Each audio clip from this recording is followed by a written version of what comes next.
L'argent s'apprend. Première étape, changez de perspective. Il s'agit pour cela de prendre conscience que votre actif, le plus précieux, est d'abord votre esprit. Il vous faudra d'abord renoncer à vouloir gagner plus, à chercher à épargner à tout prix, ou au contraire, projeter à l'avance ce que vous allez acheter une fois que vous disposerez de votre paye. L'ignorance en matière d'argent est ce qui coûte le plus cher. Pour se libérer du cycle de la paye, il faudra avoir une vision à long terme. Seule cette mise en perspective permet de voir au-delà des perpétuelles factures à régler, des crédits à rembourser, des simulations bancaires et de l'idée que l'univers des riches et de l'argent vous dépasse. Qu'attendez-vous pour vous libérer de vos idées erronées? L'emploi est une solution financière à court terme et l'investissement est une solution sur le long terme. Le marché de l'emploi classique et la recherche du CDI idéal ne constituent pas les manières les plus rentables de gagner de l'argent sur le long terme. Ce n'est pas non plus la façon la plus souhaitable d'utiliser son temps de vie. Mais alors, quel est le mode de vie qui rend riche?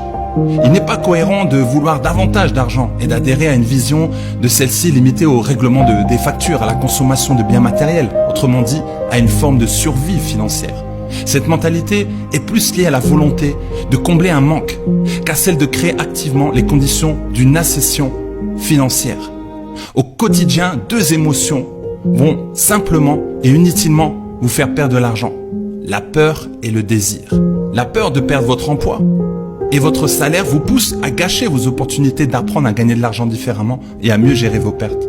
Le désir est quant à lui générateur de dépenses compensatoires. Pour dépasser ces deux émotions, vous pouvez adopter une vision à long terme. Utilisez votre créativité et listez d'autres moyens de gagner de l'argent que votre emploi actuel. Listez ce que vous auriez le temps de faire si vous travaillez moins pour mobiliser votre énergie. Notez une action qui impacterait dès aujourd'hui votre avenir financier positivement.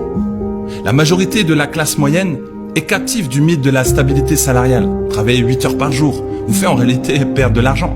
Cessez de gâcher votre temps et votre énergie et apprenez plutôt à faire travailler votre argent pour vous. Pour devenir riche, vous devez d'abord distinguer vos actifs de vos passifs. Vous devez vouloir que chaque euro travaille pour vous et non le contraire. Investir intelligemment dans l'immobilier est la solution proposée par Père Riche. Aussi, l'homme riche achète des actifs, c'est-à-dire des biens qui vont générer de l'argent pour lui, sans qu'il n'ait rien à faire, aucune entreprise à gérer, aucune charge de gestion. L'homme pauvre dépense plus volontiers l'argent dans des biens de luxe ou des passifs qu'il pense être des actifs, comme une maison ou une voiture, plus chères que celles qu'il possédait jusqu'alors.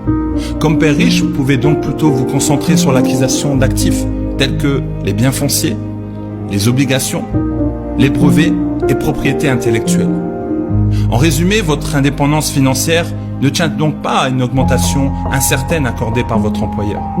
Comptez plutôt sur cette petite somme d'argent que vous avez de côté et qui, bien gérée, peut servir à faire des investissements qui vous rapporteront considérablement plus sur le court et long terme. Soyez rentier et non employé. L'important n'est pas comment gagner de l'argent, mais comment mieux le gérer.